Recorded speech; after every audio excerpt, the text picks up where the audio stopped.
Good morning 92.7 big FM પર તમે છો વિનોદની સાથે. આજે છે રવિવાર અને દર રવિવારે સવારે 10 થી 12 બિગ મહેમાન શોમાં આપણે એક એવી શખ્સિયતને મળતા હોઈએ છીએ કે જેણે પોતાના ક્ષેત્રની અંદર સરાહનીય કામ કર્યું છે, જેમણે રાજકોટનું નામ રોશન કર્યું છે અને લોકોની ખૂબ જ ચાહના મેળવી છે. તો બસ આજે પણ એવી જ એક શખ્સિયત 92.7 બિગ એફએમના સ્ટુડિયોમાં છે અને એ શખ્સિયત કોણ છે? એમની વધારે વાત કરીએ તો એમના કંઠમાં ગવાયેલા ઘણા બધા ગીતો, ઘણા બધા ભજનો, ઘણા બધા ગરબા, ઘણા બધા સૂફી ગીતો, ઘણી બધી ગઝલ્સ આપણે લાઈવ સાંભળતા હોઈએ છીએ, કેસેટ્સની અંદર, સીડીની અંદર સાંભળતા હોઈએ છીએ. એ સિંગર, યસ, આમ તો લોકોને ખ્યાલ આવી જ ગયું છે કે 92.7 બિગ એફએમના સ્ટુડિયોમાં કોઈક જાણીતા સિંગર છે. તો ચાલો જાણીએ આપણી સાથે કોણ છે. मेरा दिल खुशी से झूमे गाए राते पल पल मुझे डुबाए जाते जाते. નમસ્કાર શ્રોતા મિત્રો, હું છું કીર્તિદાન ગઢવી અને આજે બિગ મહેમાન શોમાં આપણે મારા જીવનની અને લોકસંગીતની, ગુજરાતના લોકસંગીતની, ગઝલ, ભજન એના વિશે ઘણી બધી વાતો કરશું. પહેલો ક્વેશ્ચન મારો એ છે, હું એ જાણવા માંગુ છું કે આજે કીર્તિદાન ગઢવી ઘર ઘર સુધી લોકપ્રિય થઈ ચૂક્યા છે. તમારા જીવનની અંદર સંગીત કઈ રીતે આવ્યું? શરૂઆત કઈ રીતે થઈ? બચપણથી જ ગાવાનો શોખ હતો. વારસામાં મને સંગીત મળ્યું મારા સ્વર્ગસ્થ પિતાશ્રી તરફથી અને એક ગઢવી જ્ઞાતિથી હું બિલોંગ કરું છું, એટલે મારા લોહીમાં, મારા બ્લડમાં, મારી જ્ઞાતિમાં લોકસંગીત તો મળેલું જ છે અમને વારસામાં, માતાજીની દયાથી. મારો અભ્યાસ રહ્યો બીકોમ કરવા, હું વલ્લભ વિદ્યાનગર ખાતે ગયો, આણંદ ખાતે મારું વતન છે. જીવ સંગીતનો હતો એટલે ભણવામાં મન લાગતું નહોતું, એટલે 2 વર્ષ તો પણ હિંમત કરીને હું ભણી ગયો. પછી મને એમ થયું કે આ ભણવાનું મારા લાયક છે નહીં, એટલે મેં ત્યાંથી રિઝાઇન કરી બરોડાની MS યુનિવર્સિટીમાં મ્યુઝિક કોલેજ છે, બહુ વર્ષોથી, જ્યારે ઇન્ડિયામાં કોઈ યુનિવર્સિટી નહોતી ત્યારની મ્યુઝિક કોલેજ છે, એટલે એમાં અભ્યાસ કર્યો. 5 વર્ષ કન્ટિન્યુ સંગીતની યાત્રા ચાલુ થઈ ગઈ. ઘરમાં વાતાવરણ તો ખૂબ જ હતું, પણ ઘરમાંથી વિરોધ પણ એટલો હતો, કારણ કે એ સમયમાં આજથી લગભગ 15-17 વર્ષ પહેલા લોકસંગીતને એટલું બધું આર્થિક ઉપાર્જન નહોતું. યસ, કલાકાર માટે ઇવન અત્યારે પણ ઘણા કલાકારોને તકલીફો છે, એટલે આર્થિક ઉપાર્જન. મને કે તને ગાવાનો શોખ છે તો તું જા મ્યુઝિકનો અભ્યાસ કર, પણ પછી એનું ભવિષ્ય શું? ઘણી ચર્ચા, ઘણા વાદ વિવાદ થતા, પણ મારા મોટા ભાઈ થોડી મહેનત કરીને, કે હિંમત કરીને કહી દીધું મને કે તું જા, બાકીનું હું સંભાળી લઈશ. અને મને છૂટો દોર મળી ગયો અને અહીંયા સુધી ઈશ્વરની દયાથી, વડીલોના પુણ્યથી આ જગ્યા મને મળી છે. તો થોડું ઘણું પપ્પા વિશે કહો કે પપ્પામાંથી તમને શું મળ્યું છે?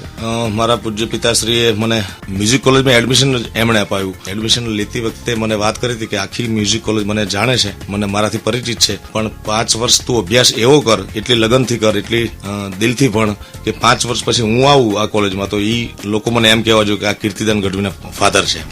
તમારા ઘણા બધા ડાયરાઓ, ઘણા બધા પ્રોગ્રામ, તમારા ભજનના કાર્યક્રમો અટેન્ડ કર્યા છે, બટ અત્યારે રિક્વેસ્ટ હું એ કરું છું, અને લોકોની પણ કદાચ જે સાંભળી રહ્યા છે એમની પણ એ રિક્વેસ્ટ હશે કે તમારા પપ્પાએ લખેલી કોઈ ગઝલ હોય, કોઈ ભજન હોય, કોઈ ગીત હોય તો એ સાંભળવા મળશે તો મજા આવશે. આ તારી કૃપા છે, હરું છું ફરું છું, સુજાડે તુજે માર્ગ ત્યાં સંચરું છું, આવું છતાંય પ્રભુ તને હું નડું છું, તો તને શું મને જે ગમે તે કરું છું, તારી કૃપા છે. જો તારો છે દાવો કે પાપો હરું છું, તો મારો છે દાવો હું પાપો કરું છું, કેટલાક દુઃખોને કાપીશ મારા, નવા દુઃખ દરરોજ ઉભા કરું છું, તારી કૃપા છે. એનો આ શેર મને ખૂબ ગમે છે. કવિ પરમાત્માને કહે છે, ક્ષમા કે સજા તને ફાવે મને કરજે, તને હાથ જોડી હું ક્યાં કરગરું છું, પણ આ તું માંથી હું ને જુદો કર્યો માટે ના બોલવાનું હું બોલ્યા કરું છું, તારી કૃપા છે. ક્યાં વાત હે. આટલું બધું પુષ્કળ જો જ્ઞાન વારસામાં મળ્યું હોય તો 100% લોકોની ચાહના મળે જ, અને અત્યારે તમને એ લોક ચાહના મળી રહી છે. 92.7 બિગ એફએમના બિગ મહેમાન બન્યા છે આજે કીર્તિદાન ગઢવી સાહેબ. પ્રોફેશનલી જ્યારે આ ફિલ્ડને તમે અપનાવી લીધો ત્યારનો સમય કેવો હતો, ત્યારનો સિનારીઓ કેવો હતો, એ રિગાર્ડિંગ થોડું ઘણું જણાવો. બરોડા મ્યુઝિક કોલેજમાં 5 વર્ષ મારો અભ્યાસ પૂરો થયો, માસ્ટર ઓફ પરફોર્મિંગ આર્ટ. ધીરે ધીરે કાર્યક્રમ કરતો થઈ ગયો હતો. શરૂઆત અહીંયાથી થઈ કે મારા ગામમાં વઢવાણના સુપ્રસિદ્ધ લોક સાહિત્યકાર જયદેવભાઈ ગઢવી આવ્યા, અને એમણે મને સાંભળ્યો કે આ છોકરો બહુ સારું ગાય છે, અને સુરેન્દ્રનગર મારો મોસાળ, એટલે મને ભાણે જ કહેતા. તો સીધા જ મને કે ચાલ તું કાર્યક્રમમાં. અને મારી જીવનનો પહેલો કાર્યક્રમ એમણે મને લઈ ગયા લીંબડી અને સુરેન્દ્રનગર વચ્ચે નાના કેરાળા. ત્યાં પહેલી વાર મારો હાથ પકડનાર આ લાઈનમાં હોય તો જયદેવભાઈ ગઢવી, અને પહેલા કાર્યક્રમમાં મને 400 રૂપિયા આપ્યા હતા. એ 400 રૂપિયા 4 કરોડ રૂપિયા અત્યારના હોય એટલો મને આનંદ થયો હતો. અને ત્યાંથી યાત્રા ચાલુ થઈ તો 2 વર્ષ સતત એમની સાથે રહ્યો કાર્યક્રમમાં. ત્યાર પછી મારો અભ્યાસ પૂરો થઈ ગયો. એટલે અભ્યાસ પૂરો થયા પછી મને ભાવનગર યુનિવર્સિટીમાં સિંહોરની ધોળકિયા મ્યુઝિક કોલેજમાં મને જોબ મળી. એટલે 2 વર્ષ મ્યુઝિક કોલેજમાં મેં જોબ કરી. એ દરમિયાન સંપર્ક થયો સ્વર્ગસ્થ ઈશ્વરદાનજી, જે હનુમાન ચાલીસાના જબરજસ્ત પ્રખર લોક સાહિત્યકાર. એ ભાવનગર રહે અને હું સિંહોર રહું, તો દરેક કાર્યક્રમમાં એ મને કમ્પલસરી લઈ જતા, અને મને ખૂબ જ એ માણસે હેલ્પ કરી છે. આજે એ માણસ દુનિયામાં નથી, પણ મારી પ્રગતિમાં મોટો હિસ્સો સ્વર્ગસ્થ ઈશ્વરદાનજીનો છે. ત્યારે કયું ગીત છે યાદગાર કે જે તમે ત્યાંથી ગાયું હોય અને લોકોને ખૂબ જ ગમ્યું હોય? ત્યારે હું લોકસંગીતનું લોકગીત પ્રકાર જે છે એ ખૂબ ગાતો. હું આપને સંભળાવું. મેં પહેલું એલું કોઈ લોકગીત ગાયું હતું. ઊંચે રે એ ચડું ને નીચે ઉતરું, બાયું હું તો જોવું રે મણિયારા તારી વાત. મણિયારડો રે જીવે ગોરલનો સાયબો રે ભમરિયા ભાલા વાળો રે મણિયારડો રે એ મીઠુડી બોલી વાળો રે મણિયાર. ક્યાં વાત હે, ક્યાં વાત હે. હજી પણ આવી સુંદર મહેફિલ 92.7 બિગ એફએમ પર જામવાની છે, કારણ કે હજી ઘણી બધી એવી વાતો છે કીર્તિદાન ગઢવી સાહેબની સાથે આપણે કરવાના છે. એમના કંઠમાંથી ઘણા બધા ગીતો, ઘણા બધા ભજનો અને ઘણા બધા લોકગીતો સાંભળવાના છીએ. કોઈ પણ વ્યક્તિ ત્યારે જ સફળ થયો કહેવાય કે જ્યારે એમને લોક ચાહના મળે. તો સફળતાની સીડીઓ કઈ રીતે ચડતા થયા તમે? કઈ રીતે સફળતા મળવા લાગી? લોક સંગીતની યાત્રા તો શરૂ થઈ ગઈ. મારો કોલેજમાં મેં 2 વર્ષ હું જોબ કરતો, ત્યાર પછી મારી સગાઈ થઈ. માણસ વાત કરતો ને કે કોઈ વ્યક્તિના આવવાથી, કોઈ વ્યક્તિના ગ્રહો મળવાથી તમારું જીવન એકદમ ખીલી જતું હોય, તો એવી ઘટના મારા જીવનમાં ઘટી. મારી સગાઈ થઈ કચ્છમાં, અને મારી વાઈફનું નામ સોનલ. 2003માં અમારી સગાઈ થઈ ત્યારથી, અને મારી કુંડળીમાં પણ છે. એટલે આ કોઈ બનાવેલી વાત કે સારું લગાડવાની બાબત નથી, પણ મારી જન્મ કુંડળીમાં એવું છે કે લગ્ન થશે પછી આ પ્રગતિ ઘણી થશે. મારી સગાઈ થઈ પછી કચ્છમાં, એટલે કચ્છનો આવરો જાવરો થયો, અને સંતવાણી ભજનનું મોટું ક્ષેત્ર કહેવાય તો એ કચ્છ કહેવાય. અહીંયા ખૂબ કાર્યક્રમ કર્યા, પણ બેઝમાં એ છે કે મારી સગાઈ થઈ પછી મારા સ્ટાર ખીલવા લાગ્યા. તો આજે રાજકોટવાસીઓને એ તમારી લાઈફમાં જે પહેલું તમને જે ભજન મળ્યું, નગર મેં જોગી આયા, અને એ ભજનથી તો લોકો કીર્તિદાનને ખૂબ જ પ્રેમ કરે છે, તો એ ભજન થઈ જાય લોકો માટે. જી. શિવ સમાન દાતા નહીં, બોલે વિપત કે વિદારણ હાર, લજિયા મોરી રાખ્યો ભોલે નંદી કે સવાર. नगर में जोगी आया, यशोदा के घर आया, कि आके अलख जगाया, सबसे बड़ा है तेरा नाम, ओ तेरा नाम भोलेनाथ भोलेनाथ भोलेनाथ भोलेनाथ भोलेनाथ भोलेनाथ. ओ अंग विभूति गले रुंडमाला शेष नाग लिपटायो, वाको तिलक और भाल चंद्रमानंद घर अलख जगायो. ले भिक्षा निकली नंद रानी कंचन थाल धरायो, ल्यो भिक्षा जोगी जाओ आसन पर मेरो बाल डरायो. नगर में जोगी आया, सबसे बड़ा है तेरा नाम, हो तेरा नाम भोलेनाथ भोलेनाथ भोलेनाथ. જે બધા લોક સંગીતના જે મહાન વ્યક્તિઓ થઈ ગયા, તો એમાંના કયા કયા વ્યક્તિઓ તમને ખૂબ જ ગમે છે, કલાકારો ખૂબ જ ગમે છે? મારા ગમતા કલાકારોમાં એક તો બ્રહ્મલીન પૂજ્ય નારાયણ સ્વામી, જેના થકી મને પ્રેરણા મળી કે મારે ભજન ગાવા જોઈએ. એ પહેલા ભજન હું ગાતો નહીં, લોક સંગીતમાં લોકગીત જ ખૂબ ગાતો, પણ બ્રહ્મલીન થયા નારાયણ બાપુ સ્વર્ગવાસ થયો એમનો, ત્યાર પછી મને એમ થયું કે ગઢવી જ્ઞાતિમાં કોણ કલાકાર ગાશે, કારણ કે ત્યારે હું રહેતો ગુજરાતમાં આણંદ જિલ્લામાં, એટલે સૌરાષ્ટ્રના કચ્છના કયા ગઢવી જ્ઞાતિના કલાકાર છે એ મને ખ્યાલ નતો. પણ મને એવું અંદર મારા આત્માએ એમ કીધું કે એમના ગયા પછી ભજનો કોણ સાચવશે, મારી મોટી પ્રેરણા બ્રહ્મલીન નારાયણ સ્વામી છે. એટલે એક તો નારાયણ સ્વામી, સ્વર્ગસ્થ હેમુ ગઢવી, આ મારા પ્રિય કલાકારો છે. હમણાં જ વેરાવળની અંદર તમે જયારે શો કર્યો ત્યારે 3 કરોડની આસપાસ ગોળ થઈ હતી, તો એટલો લોકોનો અપાર પ્રેમ મળે છે, તો એ અંગે શું કહેશો તમે? કાર્યક્રમમાં પૈસા ઘોર એટલા બધા ઉડતા હોય છે, એ પૈસા સારા કાર્યમાં વપરાવાના હોય છે, કાં ચાહે મંદિર માટે વપરાવાનો હોય, ક્યાં ગાયોના ઘાસચારા માટે, પણ આનંદ એટલો બધો થાય, એવો હેતુ હોય ત્યારે અમને એમ થાય કે અમે તૂટીને એટલું બધું ગાઈએ કે બને એટલા વધુ રૂપિયા ભલે આપણે ન આપી શકીએ, પણ આપણા થકી, આપણા લોકસંગીત થકી, આપણા ગીત થકી જો માણસોને આટલી મજા આવતી હોય. અને અત્યાર સુધી ગાય માટે મારા કાર્યક્રમમાં ઓછામાં ઓછા 50 કરોડ રૂપિયા મેં ભેગા કર્યા છે. 2-3 મોટા કાર્યક્રમ, એક આ ભાલકા તીર્થ, એમાં 3-3.5 કરોડ રૂપિયા ગોળ થઈ, એક ભાભર જલારામ ગૌશાળા, ગુજરાતની સારામાં સારી એર કન્ડિશન ગૌશાળા છે, ઓપરેશન થિયેટર છે, ત્યાં 9 કરોડ રૂપિયા થયા હતા. એટલે આવા ગૌશાળા માટે અનેક કાર્યક્રમ કર્યા છે. સાથે સાથે એક ઓડિયો લોકોને ખૂબ જ ગમ્યો હતો, એક આશિકી 2 ઉપર જે તમે ગીત ગાયું હતું, તો એ સાંભળવા મળશે તો મજા આવશે. અત્યારે મંઝિલે રુસવા હૈ, खोया है रास्ता है, आए ले जाए इतनी सी इल्तिजा, ये मेरी जमानत है, तू मेरी अमानत है,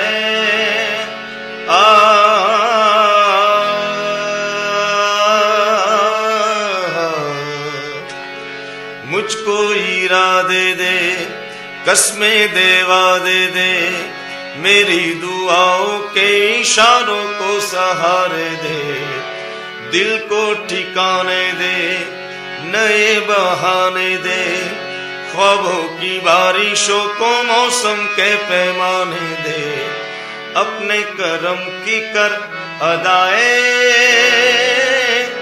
कर ले इधर भी तू निगाहें, सुन रहा है ना तू, गा रहा हूँ मैं,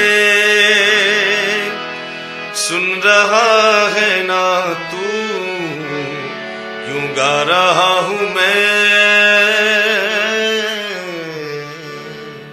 આજે તો કદાચ એવું કહી શકાય કે 92.7 બિગ એફએમ ના શ્રોતાઓ માટે કીર્તિદાન ગઢવી સાહેબ ગાઈ રહ્યા છે. તો હજી પણ બિગ મહેમાન શોમાં એમની ઘણી બધી વાતો કરવાના છીએ. અને હાલમાં જ કોક સ્ટુડિયોમાં લાડકી નામનું જે ગીત એમના અવાજમાં જે રેકોર્ડ થયું અને એ ગીત લોકોની ખૂબ જ ચાહના મેળવી, તો થોડીક જ વારમાં એ અંગે પણ આપણે વાતો કરવાના છીએ. આટલી બધી જગ્યાએ એટલે કે દેશ વિદેશની અંદર તમે શોઝ કરો છો, વ્યક્તિની પાછળ કોઈક એવી વ્યક્તિ હોય કે જેના થકી એમને વેગ મળતો હોય. પુરુષ સફળતા ત્યારે જ પામી શકે છે જ્યારે એ પોતાના પરિવારથી, પોતાના ઘરથી ખુશ હોય. હું એટલો ભાગ્યશાળી રહ્યો છું કે મારા જીવનમાં મારી વાઈફ સોનલ આવ્યા પછી મારી જિંદગી પૂર બહારમાં ખીલી ગઈ છે અને મને ઘરની કોઈ જવાબદારી નહીં. મારી વાઈફ MSc BEd છે, એ માત્ર મારું પરિવાર, મારું ઘર, મારું બાળક એટલું સારી રીતે સંભાળે છે. મારા ઘરની, સ્કૂલની, બેંકની કોઈ પણ જાતની જવાબદારી મારા સિરે નથી. ઓકે, તો એટલો બધો સપોર્ટ છે તમને, તો ભાભી માટે તમે જનરલી કયું ગીત ગાતા હો છો? એમની પસંદગીનું કયું ગીત છે? અત્યારે લોકો એ બી સાંભળવા માંગશે. મારી વાઈફ માટે અને અમને બંનેને ગમતું ગીત હું પર્ટિક્યુલર મારા શ્રોતા મિત્રો માટે અને મારી વાઈફ માટે ગાઉં છું.